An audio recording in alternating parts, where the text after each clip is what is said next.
dear fellow Toastmasters and guests. On the 1st of September 2012, with thousands of other freshmen, I arrived at the best university of Ukraine, the Kyiv. I was eager to learn, to study, to practice, to work on interesting projects, to create. But 1 week later, I thought, what the hell was that? What was the point in dull lectures where all you have to do is to write down word by word what the lecture dictates you? I couldn't understand the purpose in this ancient ritual. However, I thought I didn't understand something and I was wrong, so I just did what we were told to do. Hopefully, I also studied learning online in addition to the materials at the university. On the second year, I still didn't find the purpose of these old rituals. On the second, I started already working. On the third, working full-time. On the fourth, founded my own company. And on the fifth, quit that university completely. And I never regret it. Even the begging of my parents didn't stop me from doing that. The king is named. Let's admit it. The Ukrainian education is dead. And it's absurd to deny it. My dear friends, I won't share with you how irrelevant is the current program in the university. You probably all know that. How irrelevant is the diploma to get a job. How infinitely much more the program and the university should be agile and flexible. From my observation, there were mostly two types of teachers in the university, in the KPI. The complete losers or the volunteers. And guess what was the majority? Yeah. And I won't tell about hundreds of other ways to study and to learn. Instead, I will share with you what it is actually like to study in the best university of Ukraine, the KPI. Let's begin. If Einstein was alive, he would worship Ukrainian lecturers. You know why? Because they mastered the time and seemed like they can control it. How else can you explain that they can schedule the lecture on a particular time and arrive 2 hours later, regularly? Unless if they believe we all have unlimited amounts of time. If you had a laboratory work done, you just couldn't get a mark, of course. You have to come to the classroom, sit, take a place in the queue, wait 1 hour or two until the teacher arrives at you, looks at your work, points some small minor mistakes and tells you to redo it. And the next time you have to, of course, repeat all this procedure. It seems like all the teachers live somewhere close to the black hole and the time goes different for them. I don't know what's going on. However, what I noticed is that students who stay long enough in the university seem to understand that science. And they start getting marks for the time spent in the university, not for their knowledge. I could never understand that formula and unfortunately I could never practice it. Secondly, the teachers think too highly of the students. Way too high. So high that they think that we can actually read their minds. So that they can spend all the lecture drawing some circus on the blackboard and we have to copy all that and read from their minds what all that meant. And of course we had infinite amount of time to read it all at home. For the security reasons, of course, they couldn't send the photo of the book or the PDF to all the audience. The third and most interesting, at the KPI there was a very interesting particular competition being played by most of the teachers. They were competing for the most stupid rules they could invent. And they were good in it, believe me. One of the teachers, whom he called Kirkorочkin, had one of the most sophisticated ones.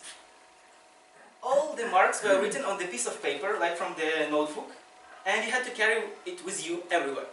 If you lost it, you had to redo all the work. He didn't ask many questions, but if you answered it correctly, but not the way he wanted to hear it, you failed. If you used the synonym, you failed, of course. If you sit, attention, like on the left of him, not on the right when you showed him the word, you also failed. Another winner of the competition we called Schemoged. He used the Morse code instead of the marks. And the total result was the sum of all the dots and dashes we received applying some particular super complex formula. So that the dots you received on the top left corner were better than the one you received on the top bottom corner. That dots actually once saved me. Of course, I didn't visit any lecture. My row was completely empty. I didn't have any single dot. And when the Hymenoptera submitted the list of students who didn't pass and were not allowed to pass the exam, I wasn't in the list. He assumed that the row were completely blank and just skipped my name. Well, from the point of view of knowledge I received for that subject, he was completely right. It was a completely blank page in my head. The winner, however, of that interesting competition was the teacher we called Marek. He was actually very smart and gave tasks that very few people could solve. So the way to pass his subject was to impress him. Literally. The students played songs, arrived in different costumes. One student arrived on his hand with the laboratory work in his mouth and received the mark without any questions. The girls could compete eating the cake on time. And the boys could get the mark bringing that cake. And it happens still this time. It might seem funny the first few times, but the third year in a row, you are completely fed up with this circus without animals performances.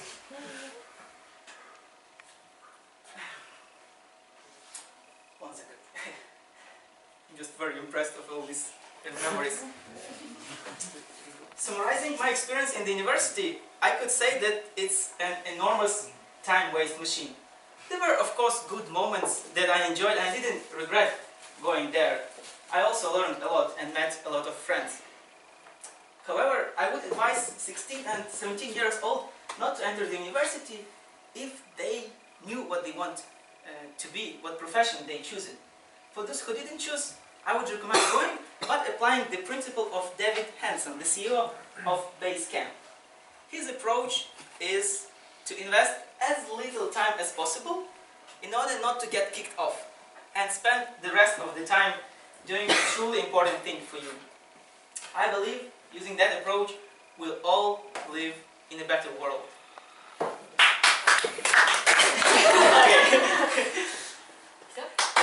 Let's do it. Thank you very much. They have created this key international hub in the Middle East, the hub of business, traveling and culture.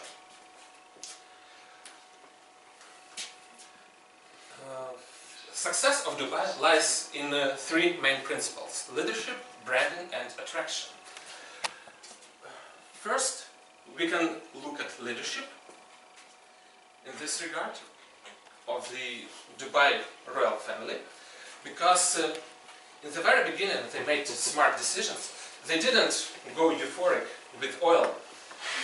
They discovered oil, but they didn't go spree. They invested. First and foremost, they invested in education. They started with education. They wanted to build their human capital of local people, because in the very beginning they understood that oil is not limitless and sooner or later it's going to end. And the current Sheikh Mohammed bin Rashid Al Maktoum says it's very important to devote our resources to education, because this is what other countries, successful countries, have had as a success, which starts with education. Further, they diversified their economy. So many countries that have these natural resources, they don't do that. But Dubai, one of the regions that have successfully diversified their economy, and they invested in real estate, tourism, transportation, sea and air. And it started with the leadership of the royal family, we know now various iconic attractions of Dubai. You can see some of the picture as well. They have built a tremendous infrastructure. It's one of the best in the world. You can be euphoric about it. And you might think that you come to some Western country with this kind of infrastructure. It's mesmerizing, but at the same time you should realize it's not a Western country. You have a lot of immigrants from developing countries over there, and they drive cars over there, and this is something that you feel. And if you're not careful, you can be hit, and that's what you should keep in mind. But the other strategy is branding. Dubai has done an enormous job of branding themselves. One of the ways they brand it is with architecture. Iconic architecture they have in Dubai. The only in the world 7-star self-proclaimed hotel. Burj Al Arab, I have to say. Man-made islands. In shopping malls they have indoor skiing, SkyDrive facilities. That's very impressive. And that works for Dubai. They have invested and people know about these attractions. They get fascinated, come, and eventually as tourists spend their money as well. But it's not about tourism only in Dubai. Dubai is also the center of business, and many business people from all over the world, they come to Dubai to do business. Dubai has a very good geographical location. It's in the radius of 4 hours flight only of 2 billion people in this area. Arabic countries, India is nearby, and people come and do business in this city. The third strategy is attraction. We can speak of tourists and business people alike. Tourists can go safari, can go visiting various attractions, experiencing various sites and recreations. However, we should give a lot of credit to Dubai, its leadership, that they have created, they built their climate with very low taxes to attract people, with transparent business environment. People come and settle and do business in this city. And it works, and now only 17% of profit comes from oil. Everything else comes from other areas. As I said, tourism, transportation, financial services, and other areas. They attract high-skilled people from all over the world. As for tourism, just some impression about tourism. Of course, you can say that mostly tourists are from neighboring, surrounding countries, Arabic countries, India, and it was a little bit special and unique. You have this dark-skinned tourists over there, and some of their tourists would be from Saudi Arabia, women wearing clothes fully covering their person, with only a little strip of open for the eyes. Some of them would actually wear masks like this, and that was a little bit distressing. But something new to see if you want to travel and want to see some new things. To summarize Dubai's success: outstanding leadership, strong branding, and the ability to attract high-skilled people from all over the world has made success of Dubai. Let's look at this location as a successful model. Let's hope people in Ukraine, in charge of Ukraine, would look at places as Dubai as a successful models, and let's hope that they can use successful experiences of locations as Dubai to build Ukraine a prosperous, euphoric country. Thank you. But without further ado, we're going to listen to Dmitro Yaremenko with his project number 8, Feedback Loop. Hello, my dear friends. Let's start.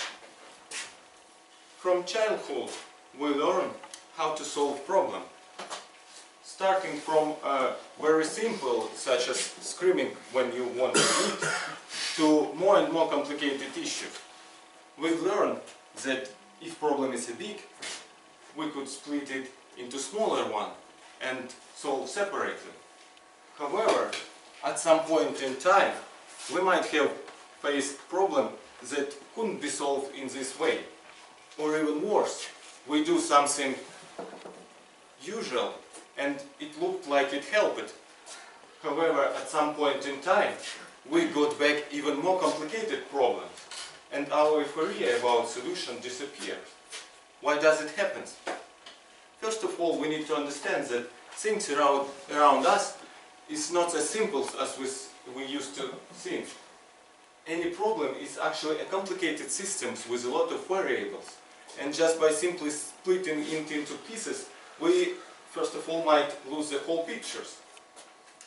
These illustrations simply show that this old blind man quite good with their assumption about what this elephant is isolated. But we all see the whole pictures and we understand that they are away from reality. Even more, if we split this elephant into small pieces, we wouldn't get a lot of small elephants. We will get a lot of pieces that wouldn't work correctly together as it used to work when the elephant is whole. The same with the problems. If we split it into small pieces, we wouldn't get a small problem. We will get pieces of the same problems, a lot of pieces of same problems that wouldn't interact with each other.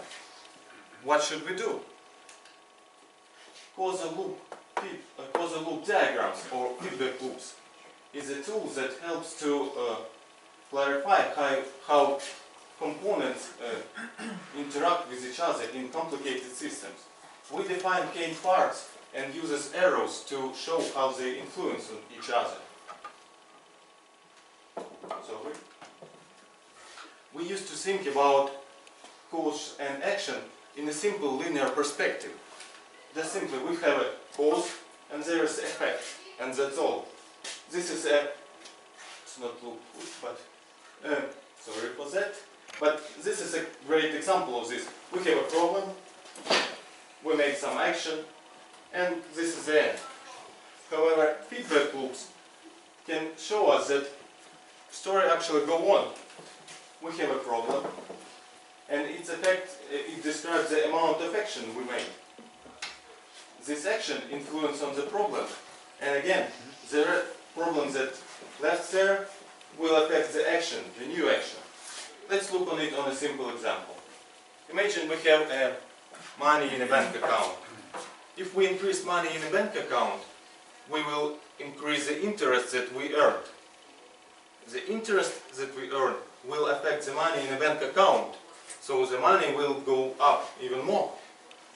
This simple example shows that money in a bank account can go up without outside influence, which unfortunately impossible if you are married, but it's another story. So this is example of reinforcing loop. So components without outside influence go in the same directions. But please note, it could be not only up, it also could go down. But the case is in the same direction. Let's look on another example. Imagine we want to keep our body in a good shape. Thank you. So if actual weight will increase, we will go and try to do some diet and exercises. However, diet and exercise will have opposite effects on our weight. With every kilogram we lose, we tend to do exercise less and not to stick to the diet. And again, as a result, our weight will go up. This is a balancing loop, and balancing loops actually shows that our weight can go up and down over the time without other influence. So what's the idea behind this balancing and reinforcing loop? The idea is to build this complicated systems with defining variables and building and try to find these loops and investigate it. If you want to keep system stable, you have to investigate and develop balancing loop. If you want system to change, for example, to grow, you need to change balancing loop into reinforcing.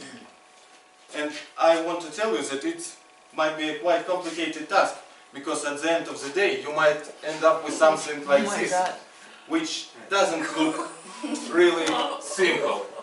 But the magic of these instruments is that you can find some particular small loop, made some small effort here, and the dynamic of all this system will change in a way that you want. That's why it's so powerful, and that's why I want that you study more about this, because it's impossible to say everything about this in a small presentation.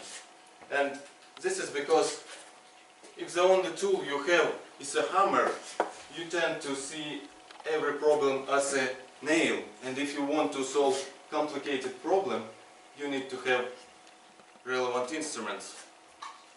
Thank you. Everybody agreed that world is changing so fast now, and we should do something. But for some people, it's very hard to keep up with all these changes, with all these new technologies, new ways to do job, and others. But I think all of you belongs to people who like this situation, because I think all of you agree that human is an ultimate adaptation machine. Who agree with that? 50-50. Somebody, I think somebody is afraid of some changes. Maybe it's hard to keep up with all of that. Maybe you are stressed. So let's find some answers. And the first question is going to be about who know what startup in a contemporary meaning means? Startup, like set up a startup. Some idea that implemented in life. Some idea that implemented in life. Yes, you can come to the stage. No, it's not a question yet. Oh. The question is, Sorry. what do you think about startups? What new startup you want to set up, or what existing startup you want to join? Tell us, please, dear volunteer. I think we have one already. No. There is a guy. Okay. Go ahead. Yes. Wait a second. I'll explain the rule of this session, okay? Yes, You know? I know. But you need to explain because Yes. there is somebody else. Because we don't have so many volunteers, I should explain that if idea doesn't come up in your mind, what you should answer, just develop something, tell a story about you, how you relate to the question, what do you think, maybe you have a little bit information of what it means, but tell us more what you are interested in now. So don't be afraid, because a year ago, what? 2 minutes. 2 minutes. And you have from 1 to 2 minutes. Don't speak less than 1, don't speak more than 2, and then make a conclusion, some valuable conclusion. People? Yeah. Okay? And use the word you first. So, okay? Okay. Thank you. Please introduce yourself. My name is Anatoly. I'm just started to be as a member of this club, Art Talkers. And about startups. You see in this changing world, one of the main points that promote progress for people is communication and connection between people. And for now, I think one of nice startups that could improve life of big amount of people could be some universal delivery system that from you will get up early. You know that you need to buy something. You need to you want to learn something, you have to go to the work. You need to go to the work sometimes, you know, and you need to, I don't know, to get a text, and having everything in one list with smartphone, you can just, you don't need to, with this, you can just say, okay, I wanted to have this and this and this, I wanted to get milk, I wanted to have English teachers at home, I wanted to, I don't know, to pay for it, and that's all. And with this, you don't need to spend so much time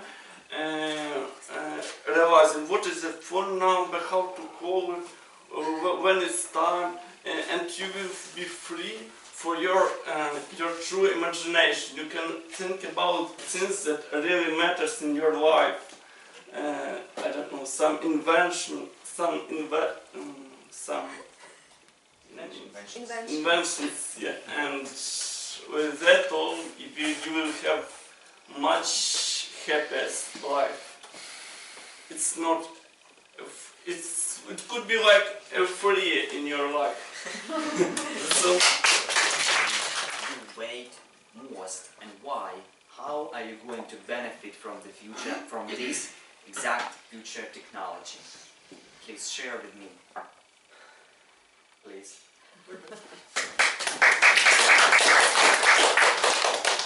My name is Stas, and I like future technologies. I read about them a lot, and there are some that are very not probable, and some that are actually possible. And one of the most amazing technologies that actually probably going to happen, and people just don't believe it, it's that life extension becomes so good. So medicine and other technologies that allow you to live a fuller and longer life, they will become so good that you just don't die ever. So I would like to live forever. You know, one poet said that I would like. Oh. No. Yeah. Basically, joke is that he will defeat death but just not dying. So that would be the best outcome. Of course, people always think, oh no, what about overpopulation? We have enough people already as it is. And what about politicians? Those guys never going to die. They will just push away new generation. But if they are so good at governing, why not just continue to do so? Well, maybe it's not the best idea for dictatorships, because then, well, a lot of problems come up. But those problems are good because you can live full and life with your relatives, surrounded by people who you love. You don't have to ever say goodbye to them. I think it's a great thing. Well, obviously you want to be as young as possible while you live a long life. You don't want to be old and dilapidated. No euphoria for you in living 1,000 years when you just cannot move. So I think that would be the best technology. Thank you. Future technologist. First of all, I don't afraid to die, because I think that I can make some rock and roll in the heaven. So that is the first thing. But what now I need some peel to. I don't want to be like sleepy girl. Sometimes I would like to sleep, so I'd like to have some peel.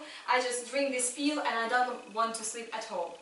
In this case, I'll have much time to do anything I would like. I can do my work. I can go with my friends. I can do everything. So this is the first technology. I would like to have this peel. Second technology, what was it? I would like to be to learn everything fast, maybe. But this is not technology. This is just my wish. Actually, I just forget. Maybe peel. That's what I need. Because I really want to sleep all the time. And that is why I didn't come for a long time to our talk, is because I was sleeping. So this peel I need. Thank you. Ideas through your life, and in the end of your life make something with these ideas, create new idea, and this is the most valuable thing that you can contribute to the world. So if you see all this opinion, we made our journaling every day, we collect these ideas and we will come up with something very valuable for our humanity and for the world. But the question is not about it. The question is about creativity. What do you think about such a job as a driver, as a hard worker, some baker or others? Because repetitive tasks, as you know, they always kill creativity. If you do the same things without any new ideas, the same way it will kill your creativity. So what would you like to automate in the nearest future? What task you would like to automate maybe in your job, and why? What could be automated there tomorrow to make like the most important task that should be automated?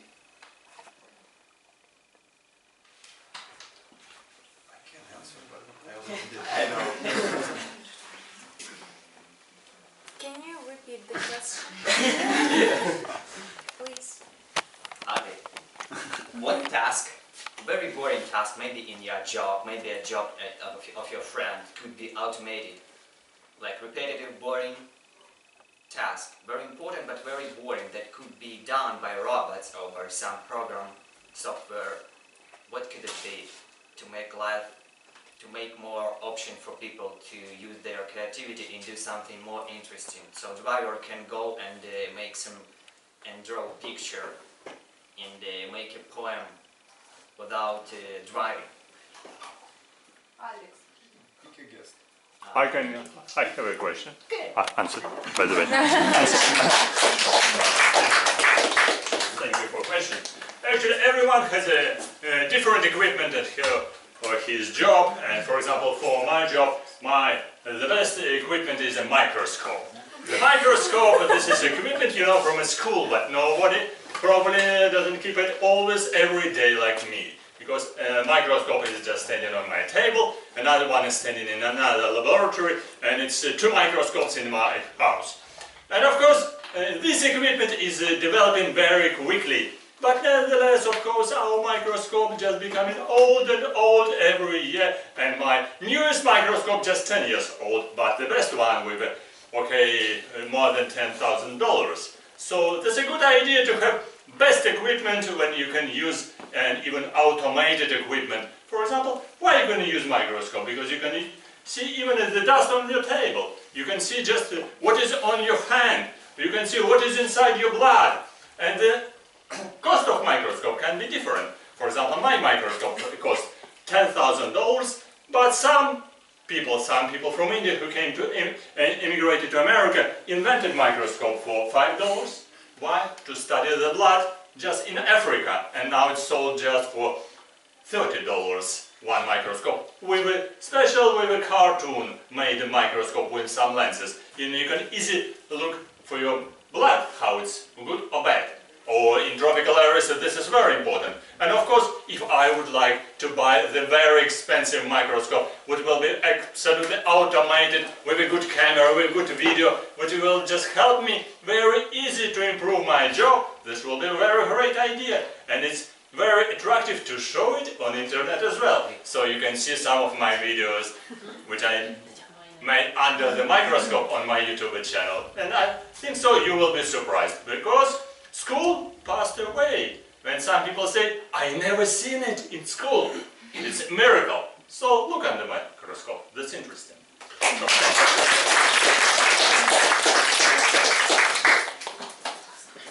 The last question.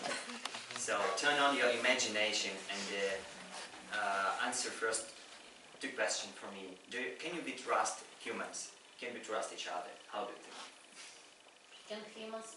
Can we trust humans? Trust. Humans or robots? Can we trust humans? We can. We can. Can we trust robots? Yes, of course. They are more trustworthy because they will not betray you. They are robots. Absolutely. I like your because you will make just the proper, peculiar program for them. Will never betray you. So the last volunteer should answer the question, whom you would like to trust more, humans or robots? And please, members, raise your hand. I want to ask a member, please.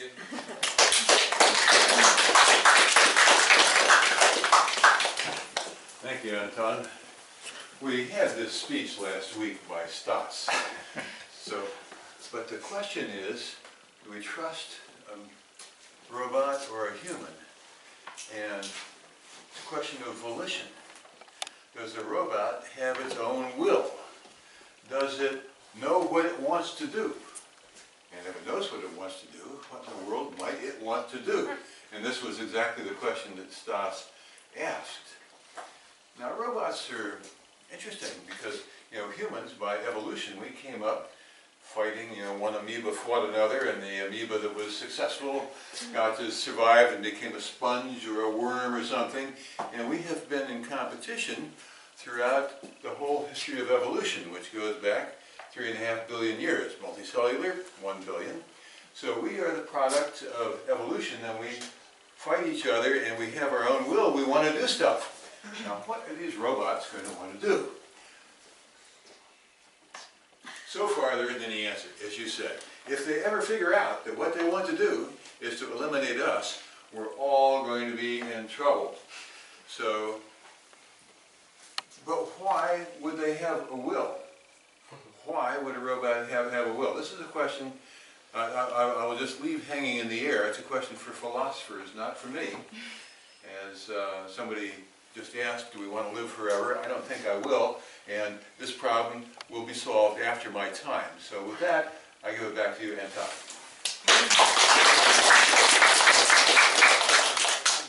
Guys, doesn't exactly match my experience at the University of California and 40 years later at the University of Maryland.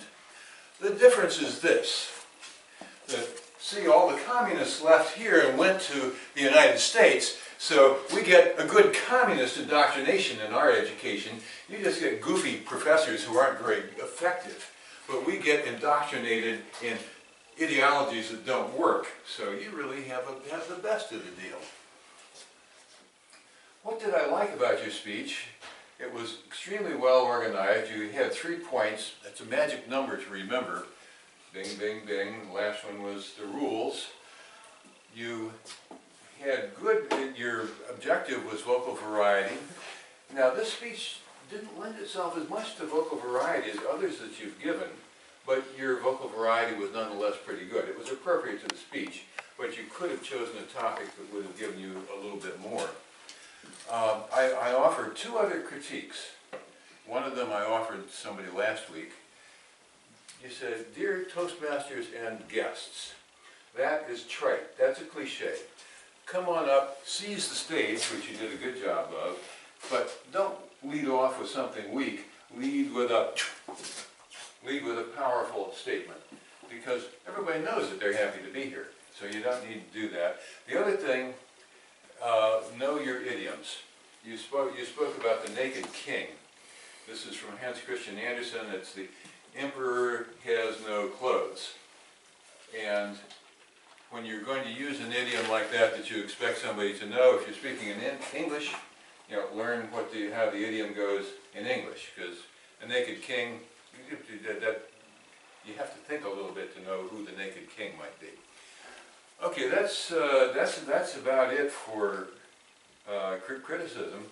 Let me compliment you on your vocabulary, your enthusiasm, your humor. You integrated humor into this speech extraordinarily effectively. And with that, I'll say, gee, may you join the ranks of failures like Steve Jobs and Bill Gates, who also dropped out of the university. More power to you. Okay. When I saw the name of the speech, I was wondering what it was about. Maybe it's about giving feedback to people, and should this feedback actually be mild or harsh, or something like that. But the topic was a little bit different. And I must say that this topic, as you probably have read in the agenda, was dedicated, this very speech was dedicated to visual aids. So the speaker should learn how to use visual aids. And the whole AIDS project is about that. I must say that the task of the speech was performed quite well. You did use visual aids and they were bright, they were very nicely done, very well prepared. It was very good. And your whole preparation was also very good, which is a plus for you. However, something many, I think, public speakers should improve is how you communicate with the audience. For example, Radoslav Gandapas once said that public speaking is not about performing in front of the audience, but about what? Do you think? Communicating. Exactly, about talking with the audience. You should do more talking with the audience, and I personally think that a public speaker should always have an ardent heart, should be a little bit like a child, even a little bit naive, and be very open for the audience. You can look at Viktor Fursov, you can look at Stas, you can look at Lucy Povali, and you will understand what I'm talking about. And from this is derived the second, my advice: you learned the text too well. You know, the actors have such an expression: oh, this performance is horrible, the actors know the text. Do you understand? Yeah. So if the actors know the text, the performance is bad, because you are just speaking the text and you're not communicating, right? So try for the next speech communicating with the audience just with your own words. Just, you should know what you want to say, but don't learn the text. And by the way, this is easier for you and it requires less time of preparation. What else I would like to point out? The very topic was a little bit weird for me. On one hand, I saw something interesting, that how I invest money in the bank and what happens if I'm not married, or how I lose weight. For me personally, this is very useful, because I'm trying to lose weight now. But I didn't see the whole point behind this. So what is the practical meaning for the audience? What can we use out of the speech for our everyday life? Maybe you should have given more examples and more advice for the audience how to use this information. And this would have been even better. Good luck with your speeches, and thank you very much for this, your speech. Also, what I liked about your preparation of this session, you positioned yourself at a very convenient place, because everyone could see you, and it's very cool. Thank you very much for this. However, I have some critique. You forgot to mention the rules, which should be at the start of, generally just the start of every table topic session, because we have kind of half of the audience which are guests who are new to the club, and they should know the rules. But you recalled about the rules when the first speaker was already on the stage, and you really reminded them, so this is good for you. But one short rule you forgot to mention, which is about the speech should have the introduction, body, and conclusion. Kind of logical structure. But everything else was splendid. Thank you very much for this. In regards to the our speakers on the stage, first was Anatoly, our new member of the club. You shouldn't close your eyes, because your speech was really interesting. It was logical. You were really confident, and what I liked about your answer, you were relaxed in your answering your question. And this is really good quality for any member, and especially for the guests, because we are normally nervous here. So thank you very much. Good job. And also you managed to use the word of the day in a kind of euphoric way. So thank you for this too. Also, the next was Stas. Stas is an experienced member, and yeah, kind of experienced, right? So you had a good answer. You were logical. You used gestures. Also, you were confident on the stage, and you expressed your thoughts with the use of humor, which is really great in order to attract attention of the audience. Thank you. Next was Tanya Ivanchenko. Tanya is an experienced member of Toastmasters community, and what I like about Tanya's answers, impromptu answers, she is really enthusiastic, and she also incorporates humor in her answers. And about answering the question about the technology you need the most, you answered that you need a pill in order to cope with falling asleep always. So this is kind of the same thing for me, because I'm also a sleepy person, also in this winter season. And thank you very much. Your answer was really good. Next was Victor. Victor is an euphoric person in your own way, because each your presentation here on the stage, everyone is kind of excited about your speeches and answering what can you automate in your everyday repetitive task in your job. You also spoke about your personal experience as a microbiologist and improving the microscope with some automated tasks, which is really good, and also it was an enthusiastic and confident answer. Thank you. And the last was our experienced member, Graham Seibert. Thank you very much, Graham, for your confident and professional answers. So the winner of our table topic session is Victor. So Victor, congratulations.